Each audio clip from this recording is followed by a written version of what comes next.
Matius pasal 26 ayat 14 sampai 16. Kemudian pergilah seorang dari ke-12 murid itu yang bernama Yudas Iskariot kepada imam-imam kepala. Ia berkata, "Apa yang hendak kamu berikan kepadaku supaya aku menyerahkan dia kepada kamu?" Mereka membayar 30 uang perak kepadanya, dan mulai saat itu ia mencari kesempatan yang baik untuk menyerahkan Yesus.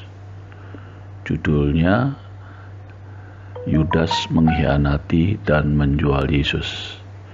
Di dalam ayat 3 sampai dengan 5 di pasal yang sama di atas dijelaskan bagaimana Kayafas dengan tua-tua Israel merancangkan pembunuhan kepada Tuhan Yesus, dan sepertinya mereka belum mendapatkan solusi yang terbaik. Namun ternyata di awal perikop ini ayat 14 sampai 16, Yudas mengajukan diri untuk menyerahkan Yesus. Seperti pepatah mendapatkan durian runtuh, demikianlah yang terjadi. Yudas membawa durian itu kepada Kayafas dan tua-tua Yahudi. Mereka tidak menyuruh Yudas datang, bahkan mereka tidak pernah menyangka bahwa salah satu dari pengikut Kristus sendiri ada yang mau berkhianat, dan pengkhianat itu adalah Yudas Iskariot. Kalau di antara 12 murid saja sudah ada satu yang begitu, jangan kaget di kekristenan hari-hari ini banyak orang yang berkarakter seperti itu, tidak hormat, tidak tunduk, tidak menghargai, gila jabatan pelayanan yang dianugerahkan kepada mereka, yang dianugerahkan Tuhan melalui pemimpin. Di dalam Lukas 22 ayat 3 sampai 4 ayatnya berkata demikian. Maka masuklah iblis ke dalam Yudas yang bernama Iskariot, seorang dari ke-12 murid itu. Lalu pergilah Yudas kepada imam-imam kepala dan kepala pengawal bait Allah dan berunding dengan mereka bagaimana ia dapat menyerahkan Yesus kepada mereka. Dikatakan bahwa iblis masuk ke dalam Yudas sehingga Yudas melakukan semua ini. Berdasarkan ayat ini, Yudas melakukan hal-hal sebagai berikut. Yang pertama, ada orang yang menganggap bahwa tadinya Yudas adalah murid Kristus yang sejati, yang dipimpin oleh Roh Kudus. Tetapi sekarang Roh Kudus meninggalkan dia dan iblis merasuknya. Tetapi ini adalah pandangan yang kurang tepat. Mengapa? Karena Yudas tidak pernah menjadi murid yang sejati. Ia memang meninggalkan segala sesuatu dan mengikuti Yesus. Ayatnya di dalam Matius 19 ayat 27. Tetapi dari ayat-ayat seperti Yohanes 6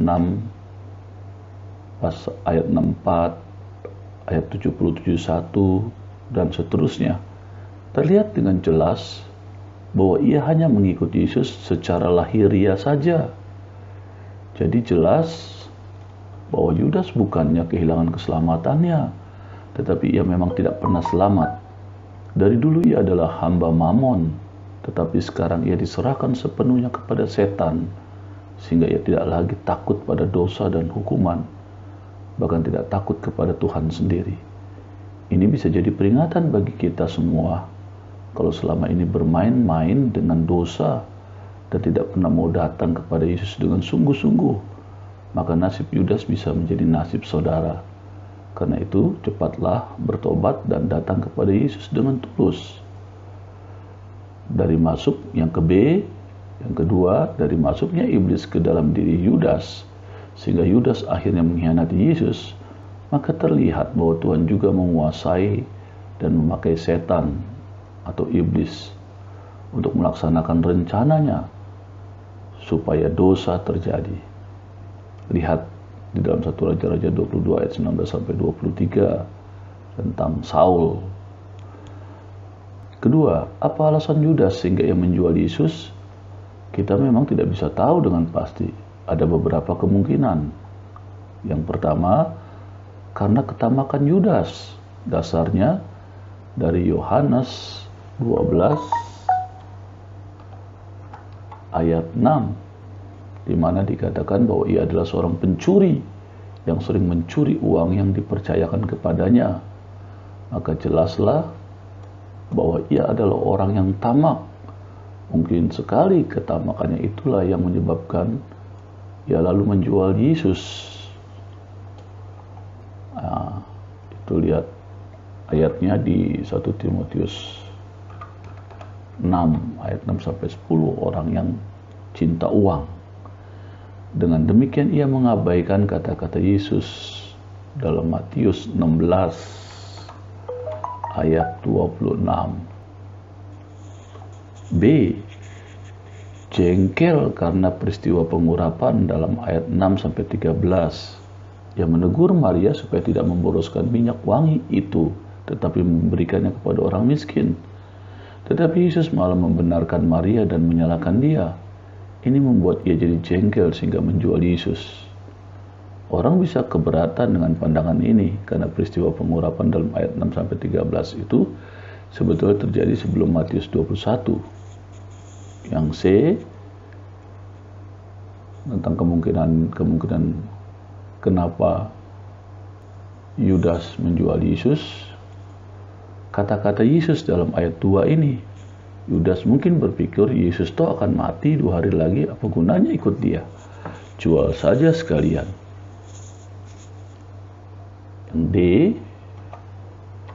Yudas mungkin tidak pernah menginginkan kematian Yesus. Ia melihat bahwa Yesus adalah seorang pemimpin rohani, tetapi ia mungkin menganggap bahwa Yesus maju terlalu lambat.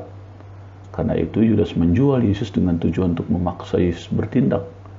Mungkin ia berharap bahwa Yesus akan terpaksa menggunakan kuasanya untuk menghancurkan musuh-musuh Yesus, baik tokoh-tokoh Yahudi maupun Romawi. Tragedi Yudas adalah bahwa ia menolak untuk menerima Yesus sebagaimana adanya dan mencoba untuk membuat dia menjadi seperti yang ia inginkan. Saudara, kita tidak pernah bisa menggunakan Yesus untuk tujuan-tujuan kita. Kita harus tunduk untuk digunakan dengan tujuan-tujuannya. Tragedi Yudas adalah tentang seseorang yang mengira bahwa ia lebih tahu dari Allah. Alasan ini cocok dengan fakta bahwa Yudas menyesal dan bahkan bunuh diri setelah ia melihat bahwa Yesus diam saja sekalipun dijatuhi hukuman mati. Yang ketiga, perundingan Yudas dengan imam-imam kepala. Ada beberapa hal yang terjadi. Yang pertama, mereka sepakat dengan harga 30 uang perak. 30 uang perak adalah harga seorang budak. Ayatnya di dalam Keluaran 21 ayat 32. Hanya untuk uang begitu sedikit Yudas rela menjual Yesus. Tetapi sebelum saudara memandang rendah, menghakimi Yudas, sebaiknya saudara coba melihat pada diri saudara sendiri lebih dulu. Apakah saudara tidak pernah berbuat seperti apa yang Yudas lakukan? Kalau dalam bekerja, berbisnis, demi keuntungan yang lebih banyak, saudara rela berdusta dan melakukan segala sesuatu yang menyakitkan Tuhan. Apakah itu tidak berarti bahwa saudara menjual Yesus? Apalagi kalau demi uang saudara rela bekerja pada hari Minggu, sehingga tidak bisa pergi ke gereja. Maukah saudara bertobat dari tindakan dan kehidupan yang seperti Yudas itu? Bandingkan dengan Matius 27 ayat 3-10 dan Zakaria 11 ayat 12-13. Terlihat dengan jelas bahwa jumlah 30 uang perak itu sudah ditentukan oleh Tuhan dalam rencananya, dan ini terjadi dengan tepat. B. Kesepakatan ini menyebabkan Yudas selalu berusaha membantu imam-imam kepala itu di dalam usaha mereka menangkap Yesus tanpa setahu orang banyak.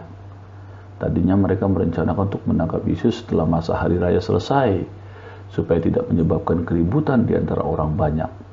Tetapi pertolongan Yudas ini memungkinkan mereka untuk menangkap Yesus pada Paskah atau Passover tanpa setahu orang banyak. Karena itu akhirnya para musuh Yesus itu mengubah rencana mereka semula, dan mereka menangkap Yesus pada Paskah atau Passover sesuai dengan nubuat Yesus. Ada di ayat 2-nya. C. Dalam bagian paralelnya dikatakan bahwa bantuan Yudas ini menyebabkan imam-imam gembira. Memang seringkali ada kesenangan tertentu dalam berbuat dosa.